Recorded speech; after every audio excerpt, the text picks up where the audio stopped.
Hey guys, what's going on? It's Don here from Novaspirit Tech, and today I want to talk about the GPD Win. So let's get started.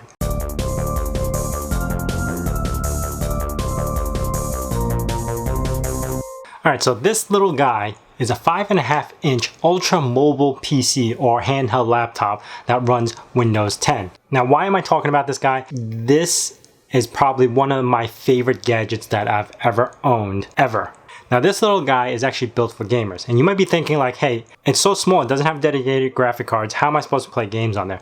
So what this guy supports is actually an Intel Atom 8750 with Intel integrated graphic cards of 405. Now, that might not sound like it's crazy and stuff like that, but hear me out, it does play a lot of games. Now, not the newer titles that you're thinking about, but more of the maybe 2015 and before, it plays them pretty well. And if you got a huge backlog of games like I do, this is an awesome device to play all of them on. Now let's talk a little bit more about this device.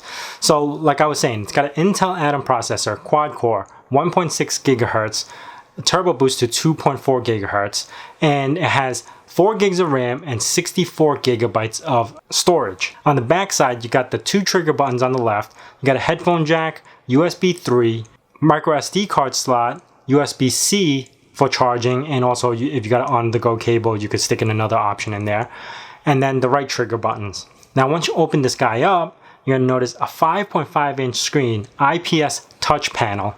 Then you have this control. This is what makes this whole thing awesome. It's the controller board that you could actually select between 3 modes: the D-pad, mouse mode, and Xbox mode. Then you have your keyboard. On the right side, you have your speaker outputs. They're not that great, and depending on how you hold it, you kind of cover them up, but it's not bad at all because most of the time I use the headphones, and the headphones that they provide are actually pretty comfortable. So that itself is pretty good. Now that I'm done with the specs, hear me out as far as the storage. You might be thinking 64 gigabytes is not enough storage for this guy to even install games. So I opted to buy an actual USB 3.0 128 gigabyte storage device. Now, why didn't I go with SD card? Because this guy is a little lacking on the SD. So it only reads and writes about 40 megabytes per second, even on the fastest card I have. But on the USB 3.0, I was able to do about 110 megabytes, which is more than enough for games. So I would go with that option if you're planning to get one of these guys. Now, the touchscreen and the monitor itself is really nice to view at. Since it's an IPS panel, you can go at any angle, you'll still be able to see what you are looking at. And especially 99% of the time, because it's such a handheld device towards your face, you're going to be staring directly at it anyway. As far as games go, I noticed that most titles 2015 and before, I was actually able to play them at a decent rate, maybe around 20 to 30 frames per second, sometimes 45. Any newer games, that's going to be a little bit harder. Any games that require a lot of RAM. So example, Skyrim, I was able to play the regular version at low settings for 20 to 30 frames per second. But if you went for the newer version, I think the special edition, that one wasn't even able to play. Well, it was, but super slow, almost to a crawl, because it required more RAM than this guy supported. Then it started using the swap from the SSD, so I was only getting about like 10 to 7 frames. So yeah, any games that are pretty much more on the older side, you're able to play. And like I was saying earlier, if you had a huge backlog of them like I do, now you have an opportunity to play them. The best place to actually buy them right now, I've actually searched around, is GearBest, and I do have an affiliate link down in the links below. Now this guy is about $340, and to me, the value of it is worth every penny. Now depending on your situation, you might not want to play games, you might not do all this stuff that we're talking about, you might not need the controller, then this might not be the device for you. But if you are looking into playing some retro games, old DOS games, or Steam games that are older, this is right up your alley. Now, worst case, what I've been doing, it's not even worst case, but what I've been doing on the newer titles that I'm not able to play, like GTA Online, Players Unknown, and stuff like that, I would actually stream it off my computer using the Steam app.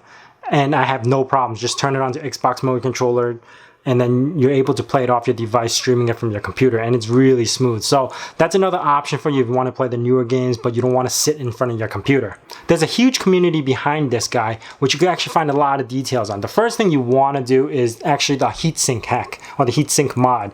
And I'm actually going to be doing that soon. I'll release a later video on that.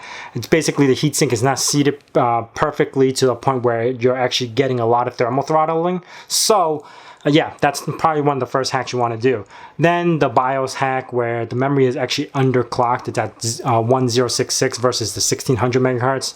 You could unlock that by doing the BIOS, but now you have the heat problem, so you need the heat mod first. Anyway, I'm getting too carried along. I'll leave all the links in the description below as far as where the community is at and what you could do to this guy as far as modding.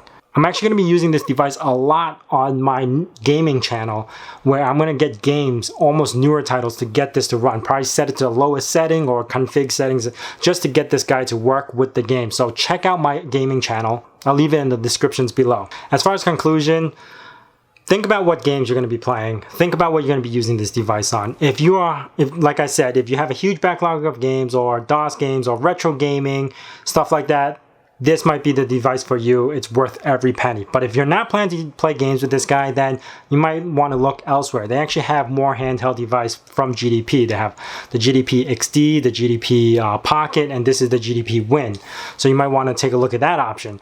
Check out the GearBest website. Now, since I got this device, I've been looking on the website, and they have the craziest things. I found tablets for like 30 bucks. I found laptops for like 130. So check out their site. They actually have a lot of stuff. To me, this was worth every single penny. I have not had a problem with this. I've actually replaced my complete laptop lineup. I actually just whip this guy out anytime I need to use a laptop, because you can do light work with this and gaming.